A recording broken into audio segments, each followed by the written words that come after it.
Alhamdulillah asta'inuhu wa astaghfiruhu wa nu'minu bihi wa natawakkalu alayhi wa na'udzu billahi min shururi anfusina wa min sayyiati a'malina man yahdihillahu fala mudilla lahu wa man yudlilhu fala hadiya lahu ونشهد أن لا إله إلا الله وحده لا شريك له ونشهد أن سيدنا وسندنا ونبينا ومولانا محمدا عبده ورسوله قال الله تعالى في كلامه المجيد والفرقان الحميد أعوذ بالله من الشيطان الرجيم بسم الله الرحمن الرحيم وما آتاكم الرسول فخذوه وما نهاهم عنه فانتهوا واتقوا الله إن الله شديد العقاب صدق الله العظيم সর্বপ্রথমে আমি আল্লাহর শুকরিয়া আদায় করো G মহান আল্লাহ রাব্বুল আলামিন আমালোকক জুমার নামাজৰ কাৰণে অহাৰ সুযোগ দান কৰিছে আল্লাহৰ শুকৰিয়া আদায় কৰো আলহামদুলিল্লাহ মহতৰম মুসল্লি সকল আপোনালোকে নিশ্চয় অৱগত হৈছে আজি শাবান মাহৰ 1 তাৰিখ শাবান মাহ পিছতেই আমি ৰমজান মাহ পাম অৰ্থাৎ শাবান মাহ আমি অপেক্ষা কৰিব লাগিব মাজে সময়ে ৰোজা ৰাখিব লাগিব তাৰ কাৰণ ৰাসূলুল্লাহ সাল্লাল্লাহু আলাইহি ওয়াসাল্লাম ৰমজানৰ বাহিৰত সবতকৈ বেছি ৰোজা শাবান মাহত ৰাখিছে শাবান মাহত আমি চেষ্টা কৰিম বেছি বেছি ৰোজা ৰাখাৰ আৰু ৰমজানৰ যাতে কোনো ত্ৰুটি নহয় ৰমজানৰ ৰোজাত যাতে কোনো প্ৰকাৰৰ ত্ৰুটি নহয় আমি হেতুৰ কাৰণে প্ৰস্তুতি গ্ৰহণ কৰিম তাৰ কাৰণ এটা ৰোজাৰ পৰিৱৰ্তে যদি গোটেই জিন্দগী ৰোজা ৰাখা হয় সেই ৰমজানৰ এক ৰোজাৰ সমান নহব সেই কাৰণে ইমান দামী এটা ইবাদত আহি আছে আমাৰ মাজত সেই ইবাদতৰ কাৰণে এক মাহ আগত যদি আমি প্ৰস্তুতি নলওঁ কি জানি এনেকুৱা হৈ যায় ৰমজান মাহত আমাৰ কোনো কাৰণত হৈছে এনেকুৱা হ'ব পাৰে পইচাৰ কাৰণেও হ'ব পাৰে যিকোনো অসুবিধাৰ কাৰণে ৰমজান মাহৰ ৰোজাৰ ক্ষতি হ'ব পাৰে সেই কাৰণে শাবান মাহত আমি বেছিকে ইবাদতত কটোৱা আৰু ৰোজাৰ প্ৰেক্টিছ কৰা যাতে আমাৰ ৰমজান মাহত ৰোজা ৰাখা সহজ হয় আমি ইয়াৰ কাৰণে প্ৰস্তুতি গ্ৰহণ কৰিম যেহেতু শাবান মাহ সেই অনুপাতে মই এটি আয়াতৰ এটা অংশ তিলাওয়াত কৰিছোঁ আয়াতটো হৈছে সূৰা হাশৰৰ 7 নম্বৰ আয়াতৰ এটা অংশ আল্লাহ তাআলাই কৈছে ওমা আতাকুম মিনাৰ ৰাসূলি ফাখুজুহ তোমালোকৰ ৰাসূলে যি দিয়ে হেতু তোমালোকে গ্ৰহণ কৰা ওমা নাহাহুম আনহু ফান্তাহু আৰু যিটো কামৰ পৰা বিৰত থকাৰ কাৰণে বাধা দিয়ে নিষেধ কৰে হেতু তোমালোকে নিষেধটো মানি লোৱা যদি নিষেধ কৰি আছে আমাৰ ৰাসূলে হেতু নিষেধটো মানি লোৱা অত্তাকুল্লাহ আৰু কৈছে আল্লাহক ভয় কৰা ইন্নাল্লাহ শাদীদুল ইকাব নিশ্চয় আল্লাহ তাআলা বহুত কঠিন শাস্তি দেনেৱালা এতে আল্লাহৰ ভয়ৰ কথা উল্লেখ কৰা হৈছে আল্লাহ আৰু আল্লাহৰ ৰাসূলৰ আনুগত্যৰ কথা কোৱা হৈছে এই আয়াতৰ মাজত আল্লাহ আৰু আল্লাহৰ ৰাসূলৰ হুকুম মানাৰ কথা আনুগত্য কৰাৰ কথা ইয়াতে উল্লেখ কৰা হৈছে আমি সকলোৱে জানো দুনিয়া আৰু আখিৰাতৰ সফলতা একমাত্ৰ ৰাসূলুল্লাহ আল্লাহ আৰু আল্লাহৰ ৰাসূলৰ আনুগত্যৰ মাজতেই লুকাই আছে আমি যদি আল্লাহ আৰু আল্লাহৰ ৰাসূলৰ ফৰমাবৰদাৰী কৰো হুকুম মোতাবিক জীবন যাপন কৰো তেনহলে দুনিয়াতো আমি সাকসেস হম আখিৰাততো আমি সফল হম সাকসেস হম হযৰত সুলাইম ইবনে জাবিৰ ৰাদিয়াল্লাহু তাআলা এজন সাহাবী হুজুৰ সাল্লাল্লাহু আলাইহি ওয়াসাল্লামক সুধিলে যে মোৰ কাৰণে অলপমান নসিহত কৰি দিয়ক, উপদেশ দিয়ক, কিবা ভাল এডভাইস দিয়ক যাতে তাৰ ওপৰত আমল কৰিব পাৰোঁ। ৰাসূলুল্লাহ সাল্লাল্লাহু আলাইহি ওয়াসাল্লামে 5টা উপদেশ দিছিলে। কেইটা? 5টা। এই 5টা উপদেশ কি সেই বিষয়লৈ আজি আলোচনা কৰিম। 1 নম্বৰ উপদেশ দিছিল, যেটো এই আয়াতৰ মাজতেই লিপিবদ্ধ আছে, হেতু কি? অত্তাকুল্লাহ, আল্লাহক ভয় কৰা। 1 নম্বৰ উপদেশ এটো আছিল, তোমালোকে আল্লাহক ভয় কৰা। 2 নম্বৰ উপদেশ দিছিলে, যিকোনো নেক আমলক সৰু বুলি নাভাবিবা। মনত থাকিব না? যিকোনো নেক আমলক সৰু বুলি নাভাবিবা, যে এটো সৰু আমল, এটো নেক আমল আল্লাহৰ ওচৰত যোৱাৰ লগে লগে হেতু সৰু হৈ নাথাকে। নেক আমল আল্লাহৰ ওচৰত কিন্তু সৰু হৈ নাথাকে। আল্লাহ তাআলাই তো সৰু আমলকো ডাঙৰ কৰি দিব পাৰে যদি নিয়ত ঠিক থাকে। আমি যদি সৰু এটা আমল আল্লাহক সন্তুষ্ট কৰাৰ কাৰণে কৰি থাকো, তেনেহলে সেই আমলটো আল্লাহৰ ওচৰত বহুত ডাঙৰ কৰি দিয়া হয়। সুবহানাল্লাহ। আৰু যদি ডাঙৰ ইবাদত কৰো, আমি বহুত ডাঙৰ ইবাদত, যদি ইখলাস না থাকে, নিয়ত ঠিক না থাকে, আল্লাহক সন্তুষ্টি কৰাৰ নিয়ত না থাকে, তেনেহলে হেতু বেকাৰ হৈ যায়, হেতু একসেপ্টেবল নহয়, গ্ৰহণযোগ্য নহয়, আল্লাহ হেতু কবুল নকৰে। তেনেহলে সকলো আমলৰ যেটো নিৰ্ভৰ কৰিব হেতু হৈছে নিয়ত, ডিফেন্ট নিয়তৰ ওপৰত।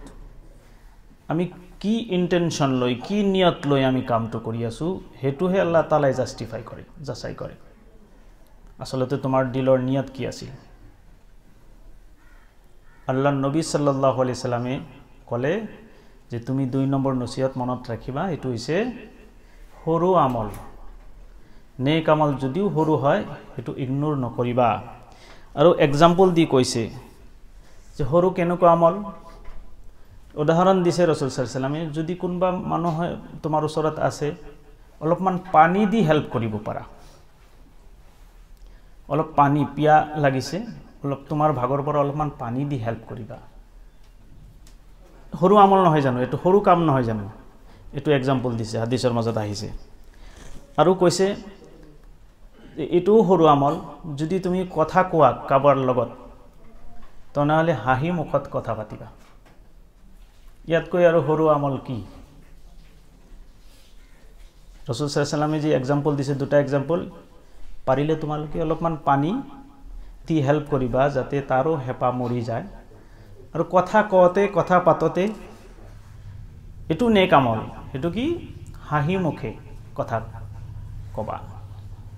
আমাৰ বহু বছৰ হৈ যায়, বহু বছৰ পাৰ হৈ যায়, হাঁহি আমি আনিব লাগে, হাঁহি আমাৰ নাহে, হাঁহি আমাৰ নাহে।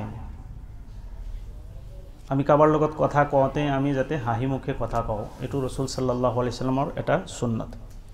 3য় নম্বৰ নসিহত, ৰাসূল সাল্লাল্লাহু আলাইহি সাল্লামে ক'লে সুলাইম বিন জাবিৰ ৰাদিয়াল্লাহু তাআলা আনহুক, যে তুমি তাকাব্বুৰ নকৰিবা। আল্লাহ তাআলাই তাকাব্বুৰকাৰী মানুহক অহংকাৰ নকৰিবা, অহংকাৰীক আল্লাহ তাআলাই পছন্দ নকৰে।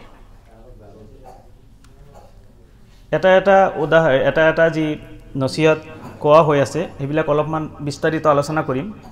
আগতে 5টা মুখস্থ কৰি লওঁ। 4ৰ্থ নম্বৰ, কাবাক তুমি নিন্দা নকৰিবা, বা তোমাক যদি কোনোবাই নিন্দা কৰে, তুমি নিন্দা নকৰিবা।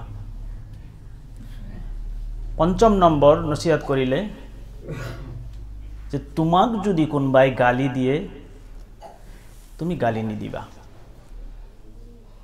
তুমি গালি নিদিবা। তে এটা বিষয়বস্তুৰ ওপৰত, এটা নসিহতৰ ওপৰত, এডভাইজৰ ওপৰত যদি আমি পৰ্যালোচনা কৰোঁ, 1ম নম্বৰত আছিল আল্লাহক ভয় কৰা। আল্লাহক ভয় কৰাৰ কথা। আৰু এই 5টা নসিহতৰ কথা মুসনাদে আহমদ হাদিস নম্বৰ 10632 নম্বৰ হাদিসত উল্লেখ কৰা হৈছে। আৰু হাদিছৰ মাজত আহিছে ইত্তাকিল্লাহ, আল্লাহক ভয় কৰা। তাতেও হাদিছত উল্লেখ কৰা হৈছে, যিটো আয়াতৰ মাজত আমি পালোঁ। আল্লাহক ভয় কৰাৰ অৰ্থ কি? সকলোবোৰ কাম আল্লাহৰ মৰ্জি অনুযায়ী কৰা, নিজৰ মৰ্জি ত্যাগ কৰা। আমি সাধাৰণতে জানো যে ৰব চাহি জিন্দগী পাৰ কৰা, মন চাহি জিন্দগী পাৰ নকৰা। ৰব চাহি মানে কি? আমাৰ ৰবে যিটো খোজে, আমাৰ আল্লাহ যিটো আমাৰ পৰা খুজি আছে সেইটোহে কৰা। আমি আমাৰ মনে যিটো খুজি আছে সেইটো আমি নকৰা। এটোই আল্লাহক ভয় কৰা বুজায় ইয়াতে। তো ভয় কৰাৰ তিনিটা স্তৰৰ কথা ইয়াতে উল্লেখ কৰা হৈছে। ভয় কৰাৰ তিনিটা স্তৰ আছে, তিনিটা লেভেলৰ কথা উল্লেখ কৰা হৈছে। তিনি ধৰণৰ, তিনি প্ৰকাৰে মানুহে ভয় কৰিব লাগে। যোনে এই কথা দাবী কৰে যে মই আল্লাহক ভয় কৰোঁ, নিশ্চয় তেওঁৰ ভিতৰত এই তিনিটা থাকিব লাগিব, নহ'লে তাৰ দাবী সঠিক নহ'ব। যে মই আল্লাহক ভয় কৰোঁ, তাৰ দাবীটো সঠিক নহ'ব। নাম্বাৰ 1, আল্লাহক এক বুলি মানিব লাগিব, এক বুলি মানিব লাগিব। শিৰিক বা কুফৰি কৰিব নালাগিব। কোনোবাই যদি আল্লাহক সঠিক ৰূপে ভয় কৰি আছে আৰু শিৰিকো কৰি আছে, আল্লাহকো ভয় কৰে আৰু কবৰ দেখা পালেও ভয় লাগে,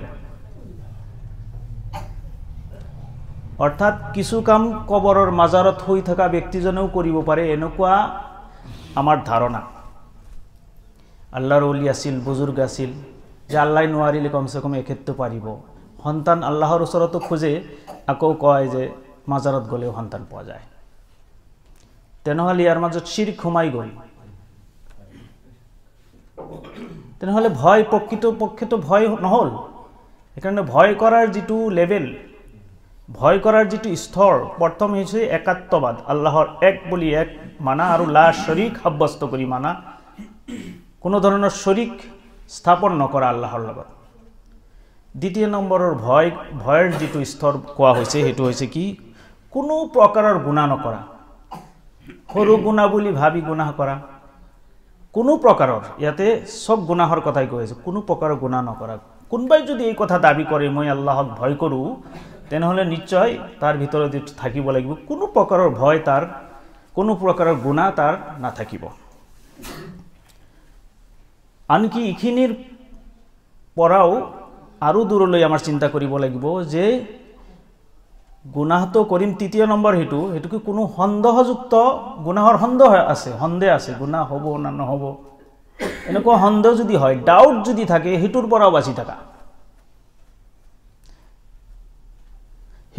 বাচি থাকা, তেনেহ'লে আমি হ'ম প্ৰকৃতপক্ষে আল্লাহক ভয় কৰণেৱালা, আমাৰ দাবীটো সঠিক হ'ব। তো এক নম্বৰ ৰসুল সাল্লাল্লাহু আলাইহি সাল্লামৰ নসিহতৰ মাজত আমি ভয় কৰাৰ মাজতেই তিনিটা কথা পালোঁ। আল্লাহক ভয় কৰাৰ নিচিনা ভয় কৰিব লাগিব। দ্বিতীয় নম্বৰ নসিহত কৰিছে ওয়ালা তাহকিৰনা মিনাল মা'ৰুফি শাইআ, কোনো বস্তু, কোনো নেক আমলক সৰু বুলি ভাবা, কোনো নেক আমলক সৰু বুলি নাভাবিবা। আমি সাধাৰণতে সৰু সৰু বস্তুবিলাক সৰু হিচাপে আমি নকৰোঁ। যেনেকৈ কলৰ বাকলি ৰাস্তাত পৰি আছে, কলৰ বাকলি ৰাস্তাত পৰি আছে, সেই ৰাস্তাৰ পৰা সেইটো আঁতৰাই দিলে আপোনাৰ মাইণ্ডত আহিব পাৰে, এইটো আঁতৰাই দিলে আৰু কি হ'ব? কলৰ বাকলি পৰি আছে, এইটো আৰু ভাল কাম হ'ল জানো? এইটো নেক কাম হ'ল জানো? এইটো কোৱা হৈছে কলৰ বাকলি যদি আঁতৰাই দিয়ে সেইটো এটা নেক কাম, এইটো এটা নেক কাম, কলৰ বাকলি ৰাস্তাৰ পৰা গুচাই দিয়া। আল্লাহৰ নবী সাল্লাল্লাহু আলাইহি ওয়াসাল্লামে দুটা উদাহৰণ দিছে যে তোমালোকে যেতিয়া কথা পাতিবা তেতিয়া হাঁহি মুখে কথা পাতিবা, এইটো এটা সৰু আমল। আৰু যদি কোনোবাৰ লগত তুমি আছা, পানীৰ প্ৰয়োজন হৈছে, তাক পানী দিবা, পানী দি সহায় কৰিবা, এইবিলাক সৰু আমল, আমি কিন্তু হিচাপতেই নানো। বুখাৰী শৰীফত হাদিছ নম্বৰ 6009 নম্বৰ হাদিছত এই হাদিছটো বাৰ আহিছে বুখাৰী শৰীফত। এজন ব্যক্তি পানীৰ পিয়া লাগিছে, তাৰ হাতত একো বস্তু নাছিলে, কোনো বৰ্তন নাছিলে, এটা কুৱাৰ ভিতৰত সোমাই গৈছে। আগৰ দিনৰ কুৱাটো তলত যাব পাৰিছিলে, ডাঙৰকৈ খান্দা থাকিছে কুৱাৰ ভিতৰত সোমাই পানী পান কৰি আছে কিন্তু ওলাই গ'লে চা এটা কুকুৰ ওচৰত জীৱা মানে ওলাই আছে পানীৰ কাৰণে পানী লাগে তাৰ গম পাই গৈছে মানুহজনে যে এই কুকুৰৰতো পানী লাগে আল্লাহৰ সৃষ্টি জীৱ হয় আল্লাহ বনাইছে ইয়াৰতো পানী লাগে কিহেদি পানী ওলাব চিন্তা কৰি আছে কুকুৰৰ কাৰণে লৈ আহিবতো কুকুৰক তাৰ লৈ যাব নোৱাৰে ভিতৰত নিজেতো পানী খাই আহিলে ভিতৰত যায় তেখেতৰ পিন্ধাত আছিল মোজা চামৰাৰ মোজা হেতু ৰছী বান্ধি চামৰাৰ মোজা দি পানী ওলাই আৰু কুকুৰক পানী পান কৰায় এইখিনিৰ কাৰণে ৰাসূল সাল্লাল্লাহু আলাইহি ওয়াসাল্লামে কৈছে সেইজন ব্যক্তিক মাফ কৰি দিয়া হৈছে হয় না নাই সৰু এটা আমল বুখাৰী শৰীফত এই আমলটোৰ কথা বাৰ আহিছে ৰাসূল সাল্লাল্লাহু আলাইহি ওয়াসাল্লামে ক'লে যে এইখিনি কাম কৰিলে এইখিনি কাম কৰাৰ কাৰণে তাক আল্লাহ তাআলাই ক্ষমা কৰি দিলে এজন ব্যক্তি এটু হাদিসৰ মুসনাদে আহমদৰ 10432 নম্বৰ হাদিসত উল্লেখ কৰা হৈছে যে এজন ব্যক্তি ৰাস্তাৰ ওচৰত মানে কিছুমান গছ-গছনি মানে উলমি থাকে না ৰাস্তা ব্লক হৈ থাকে কাটি দিলে কাটি দিব পাৰি ৰাস্তাৰ ব্লক হৈ গৈছে সেই গছৰ ঠাৰিটো কাটি দিছে গছৰ এডাল ঠাৰি ওলমি আছিলে যাই কেলে হিলি আছিল ৰাস্তাৰ ফালে এটো কাটি সাফা কৰি দিছে যাতে মানুহৰ কোনো কষ্ট নহয় ইয়াৰ কাৰণে ইখিনি কাম কৰাৰ কাৰণে ৰাসূল সাল্লাল্লাহু আলাইহি সাল্লামে উল্লেখ কৰিছে সেইজন ব্যক্তিৰ কথা আল্লাহ তাআলা তেখেতকো মাফ কৰি দিছে কাম তো হৰু আমি যদি আমাৰ ৰাস্তাৰ পৰা কষ্টদায়ক বস্তুবিলাক আতৰাই দিও যি কাৰণত ৰাস্তাৰ মানুহৰ অসুবিধা হয় কাম হৰু দেখাত হৰু বহু মানুহক মই দেখা পাইছো ঝাড়ু লগাই ৰাস্তা সাফা কৰি থাকে বহু মানুহক দেখা পাইছো আমাৰ বুজুৰ্গসকলক দেখা পাইছো মোৰ খুৰাও এনেকুৱা আছিল দেখা পাইছো যে ৰাস্তা দি খোজ কাঢ়াৰ সময়ত একদম ৰখি গৈছে বেলেগ বস্তু নহয় হিলগুটি এটা কবাত পৰি আছে মানে তাক মানুহে খুন্দা খাব আতৰাই দিছে সৰু কাম এই সৰু কামৰ কাৰণেও আল্লাহ তাআলা মাফ কৰি দিয়ে এজন মুহাদ্দিস আছিল ডাঙৰ মুহাদ্দিস সাহাবৰ হাদিস লিখাৰ হেবিট আছিল হাদিস লিখিছে আগৰ দিনত আপোনালোকে জানে যে সিয়াহী ব্যৱহাৰ কৰিছে কালি ব্যৱহাৰ কৰিছে সিয়াহী ব্যৱহাৰ কৰি হাদিস বিলাক লিখিছে আগতে এই পেন এইবিলাক পেন নাছিল বল পেন নাছিলে সিয়াহীত মানে অলপমান ধৰি ৰাখি আকৌ লিখিছে আকৌ দিছে আকৌ লিখিছে এনেকুৱা সময়ত এটা মাখি আহি কলমৰ মূৰৰ ওপৰত সিয়াহী থাকে তাতে সিয়াহী খাম বুলি বহিছে আৰু তেখেতে সেই সিয়াহী খোৱা মাখিটোৰ ওপৰত ৰহম কৰি দয়া কৰি লৰচৰ নকৰাকে বহি আছিল লিখা বন্ধ কৰি ওই যে খাই লক তাৰ পিছত লিখিছে তেখেতৰ ইন্তেকাল হৈ গল আৰু এজন তেখেতৰ বন্ধু আছিল বুজুৰ্গ মানুহ তেখেতে সপোনত দেখা কৰে মৰাৰ পিছত দেখা হয় সপোনত আৰু সুধিছে তোমাৰ লগত আল্লাহৰ কি ব্যৱহাৰ হল তুমি তো বহুত ডাঙৰ মুহাদ্দিস আছিলা তোমাক তো আল্লাহ নিশ্চয় মাফ কৰিব তেখেতে ক'লে ডাঙৰ মুহাদ্দিস হৈ থকাৰ কাৰণে আল্লাহ মাফ কৰা নাই বৰঞ্চ মোক মাফ কৰিছে সৰু এটা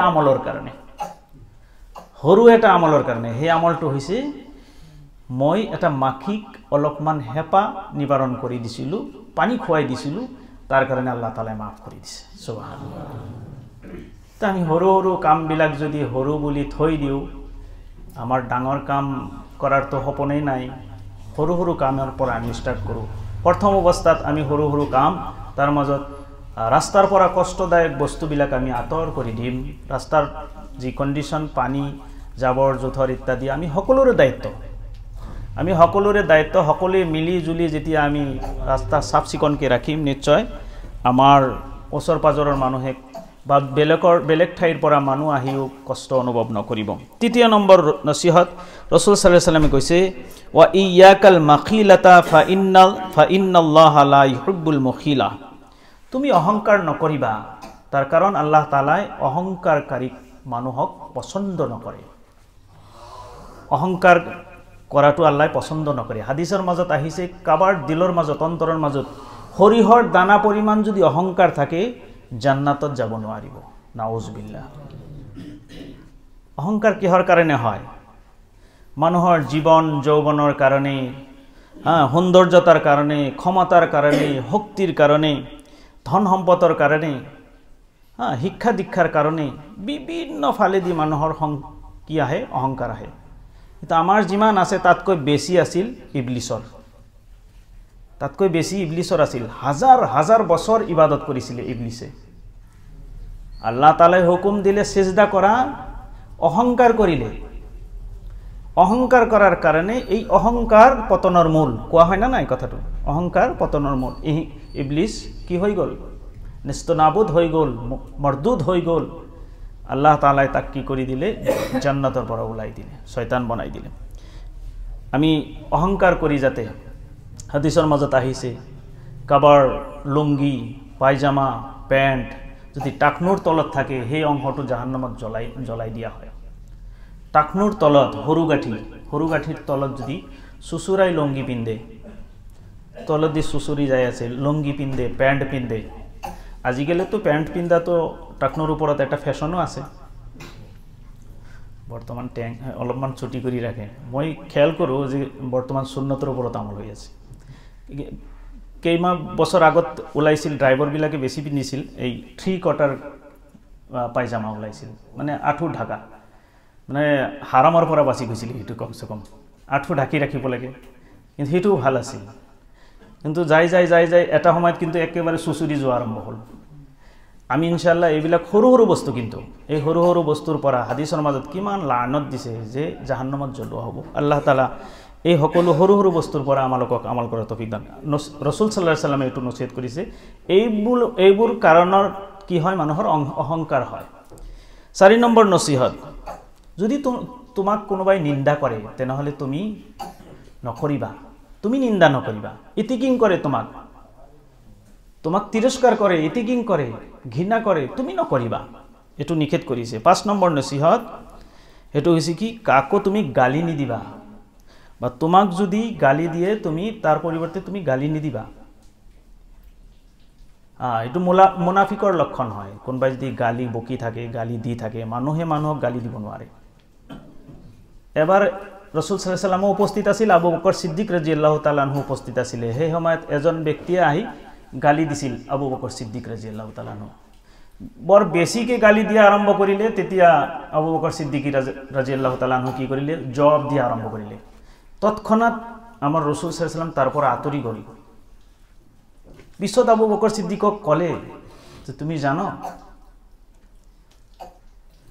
যেতিয়া তুমি গালি খাই আছিলা সেইজন ব্যক্তিৰ ওপৰত ফেৰেশতা আল্লাহ তাআলাই পঠাই দিছিল ফেৰেশতাক পঠাই দিছিল আৰু এই কথা কৈ আছিল যে তুমি যেটো কৈ আছো তুমি তাৰ উপযুক্ত ফেৰেশতা এই কথা সেইজন ব্যক্তিক কৈ আছিল জনে গালি দি আছিল যেতিয়া তুমি এনসার দি দিলা প্ৰতিত্তৰ কৰিলা প্ৰতিবাদ কৰিলা গালিৰ বদলা তুমি দিলা তেতিয়া ফেৰেশতা